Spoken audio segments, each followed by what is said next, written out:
Bismillahirrahmanirrahim. Dengan memanjatkan puji syukur kehadirat Allah SWT, Tuhan Yang Maha Esa, atas taufik dan hidayahnya.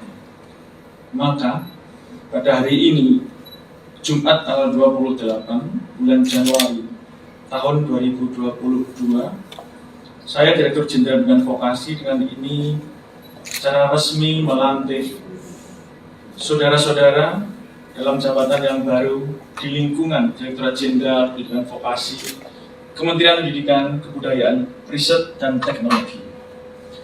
Saya percaya bahwa saudara-saudara akan melaksanakan tugas dengan sebaik-baiknya, sesuai dengan tanggung jawab yang diberikan. Semoga Allah SWT, Tuhan Yang Maha Esa, bersama kita. Pengambilan sumpah atau janji pejabat fungsional. Rohaniwan dimohon mengambil tempat di samping pejabat yang akan dilantik.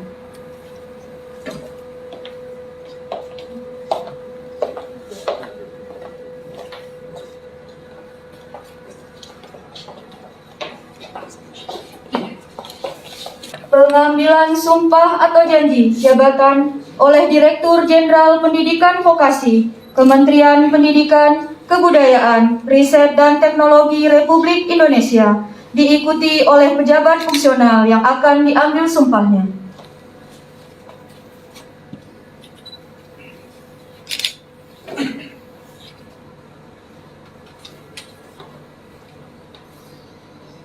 Sebelum saya mengambil sumpah, saya akan bertanya kepada saudara-saudara, ibu bapak semuanya.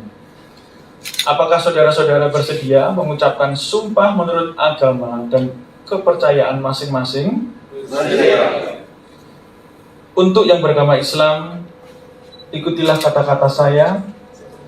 Demi Allah, saya bersumpah. Demi Allah, saya bersumpah. Dan untuk yang beragama Kristen, ikutilah kata-kata saya. Saya berjanji. Saya berjanji. Untuk semuanya, ikutilah kata-kata saya. Bahwa saya akan setia dan taat kepada Undang-Undang Dasar 1945. Serta akan menjalankan segala peraturan perundang-undangan. Dengan seluruh-seluruhnya. Demi berbakti saya kepada bangsa dan negara. Bahwa saya dalam menjalankan tugas jabatan akan menjunjung etika jabatan, bekerja dengan sebaik-baiknya, dengan penuh rasa tanggung jawab. Bahwa saya akan menjaga integritas, tidak menyalahgunakan kewenangan, serta menghindarkan diri dari perbuatan tercela. Untuk saudara yang beragama Kristen, kiranya Tuhan menolong saya. Kiranya Tuhan menolong saya. Rohaniwan dipersilahkan kembali ke tempat.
Assalamualaikum warahmatullahi wabarakatuh. Salam sejahtera bagi kita semua. Om Swastiastu, Namo Buddhaya. Salam kebajikan dan tentunya salam hormat untuk seluruh ibu dan bapak semuanya. Yang terhormat para pejabat pimpinan tinggi dan pejabat di lingkungan, Direktorat Jenderal Bidang Vokasi. Yang terhormat para pejabat fungsional yang dilantik pada hari ini. Selamat mengemban amanah. Bukan alhamdulillah tapi bismillah tentunya. Para rohaniawan yang sangat saya hormati, salam hormat. Para hadirin dan undangan yang berbahagia. Puji syukur kehadirat Tuhan Yang Maha Esa kita panjatkan senantiasa dan terus menerus kita panjatkan karena tak lain karena berkat rahmat dan karunia-Nya. Pada hari ini kita terlihat dan tidak hanya terlihat tetapi memang sehat, semangat, tapi terus tetap berhati-hati karena pandemi belum selesai. Dan pada hari ini kita dapat bersilaturahmi dalam rangka pelantikan dan pengambilan sumpah pejabat fungsional di lingkungan Direktorat Jenderal Bidang Vokasi. Ibu, bapak hadirin yang saya hormati, pada kesempatan yang baik dan di tempat yang berbahagia ini kita dapat melaksanakan pengambilan sumpah dan pelantikan yang diikuti 29 pejabat fungsional dan 4 orang negeri sipil atau PNS di lingkungan Dijen Pendidikan Vokasi Kemendikbudristek yang rinciannya yaitu 8 orang ibu bapak pemegang jabatan fungsional ahli madya, 21 orang atau ibu dan bapak pemegang jabatan fungsional ahli muda, serta 4 calon PNS yang dilantik menjadi PNS. Ibu bapak yang saya hormati, kegiatan pelantikan dan pengambilan sumpah ini dilaksanakan untuk melaksanakan amanah peraturan pemerintah nomor 17 tahun 2020 tentang perubahan peraturan pemerintah nomor 11 tahun 2017 tentang manajemen pegawai negeri sipil dengan tujuan untuk 1. Menciptakan PNS yang mengutamakan kepentingan negara, kepentingan pemerintah, dan martabat PNS, serta Kemendikbudristek, khususnya Direktorat Jenderal Pendidikan Vokasi. Tujuan yang kedua yaitu menumbuhkan komitmen pegawai untuk setia dan berintegritas. Ini adalah kata kunci, integritas, di dalam melaksanakan seluruh tugas dan fungsinya. Ibu bapak yang saya hormati, wabil khusus para pejabat fungsional yang berbahagia, sekali lagi tadi kami sampaikan tentunya bukan alhamdulillah, mungkin sebentar saja alhamdulillah, tapi bismillahnya lebih panjang dan lebih sustain. Reformasi birokrasi yang dilaksanakan pemerintah saat ini, reformasi birokrasi yang kita laksanakan saat ini mengubah tatanan birokrasi dari struktur menjadi berbasis fungsi. Jadi perubahan tatanan birokrasi dari struktur menjadi berbasis fungsi.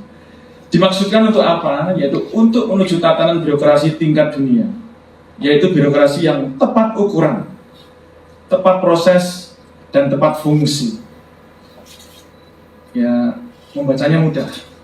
Tepat ukuran, ya, tepat proses, tidak usah berlama-lama, tapi jelas secara fungsional itu akan benar-benar bermanfaat dan works out. Berkenaan dengan itu, keberadaan pejabat fungsional dalam sebuah institusi sangat strategik dalam mendukung kinerja organisasi. Dan oleh karena itu, para pejabat fungsional yang baru dilantik, saudara adalah para ahli yang bekerja untuk mengembangkan kepakaran guna menjamin target-target yang harus dicapai unit kerja. Target-target yang harus dicapai unit kerja. Ada link and match, ada SMK Pusat Keunggulan, ada matching fund, ada competitive fund, Merdeka Belajar, Kampus Merdeka, praktisi mengajar, magang bersertifikat independen, PKK-PKW, dan sebagainya. Itu adalah target-target utama yang harus dicapai, tidak hanya capaian administratif, tidak hanya capaian kuantitatif, tetapi yang jauh lebih menantang adalah capaian kualitatif, yang dampaknya akan berimbas nyata pada kondisi bangsa ini. Pengangguran turun, khususnya pengangguran dari lulusan vokasi. Produktivitas industri dan bangsa ini naik dengan pesat. Produktivitas itu kunci utama yang sekarang kita masih cukup struggle. Serta kesejahteraan dan pemerataan kemaslahatan yang harus merata di negeri ini. Itu kuncinya. Jadi kalau capaian kuantitatif, capaian administratif, selama ini kita selalu tercapai, bahkan lebih. Bahkan capaian jumlah SMK Pusat Keunggulan, capaian jumlah LKP, capaian jumlah perguruan tinggi dalam Merdeka Belajar, selalu di atas 100%. Keterserapan, itu yang masih menjadi tantangan. Keterserapan lulusan, itu menjadi tantangan berat. Pun ketika terserap, masih ada PR berat, yaitu ketika terserap, apakah sejahtera dan pendapatannya itu tinggi atau tidak. Kalau kita meluluskan atau menghasilkan lulusan yang terserap tetapi dibayar murah, yang terserap tetapi tidak sejahtera, produktivitas lulusan kita pun juga ditanyakan, soft skill lulusan kita ditanyakan. Nah, oleh karena itu, sekali lagi, kalau kita memaknai pencapaian target di dalam tulisan ini, target itu tidak hanya target yang administratif, tidak hanya target yang kuantitatif, tapi lebih pada kualitatif yang berdampak atau signifikansi pada outcome itu nyata. Bangsa ini akan sejahtera. Dan kita punya modal besar, yaitu bonus demografi. Bonus demografi ini akan berubah menjadi bencana demografi kalau lulusan kita hanya mengandalkan ijazah tapi bukan kompetensi, yaitu tadi kualitatif dan administratif. Dan bonus demografi ini akan baru terulang lagi mungkin 100 tahun kemudian. Jadi ini satu roda besar yang sekarang sedang berada pada lingkaran atau perputaran momentum bangsa ini. Kuncinya di SDM. Kalau pendidikan tidak berhasil kita inovasi, mungkin bukan bencana, tapi yang minimal jadi beban demografi, bukan bonus demografi. Semoga bukan bencana demografi. Amin. Ibu dan Bapak, saudara semua diharapkan dapat menciptakan leadership yang menyejukkan dan demokratis, sehingga dapat menumbuhkan kreativitas secara organik dan secara natural. Produktivitas yang tidak dibuat-buat, tapi memang terpanggil untuk mencapai produktivitas kerja yang lebih baik, untuk mencapai arah kebijakan keterwajiban dengan vokasi. Akhir kata, semoga Tuhan yang Maha Kuasa, Tuhan yang Maha Esa, senantiasa memberikan kemampuan kepada kita semua, selalu memberikan kesehatan dan kekuatan untuk kita semua, untuk menjalankan amanah dan tanggung jawab mencerdaskan kehidupan bangsa. Terima kasih. Assalamualaikum warahmatullahi wabarakatuh. Om Santi Santi Santi Om. Namo Buddhaya.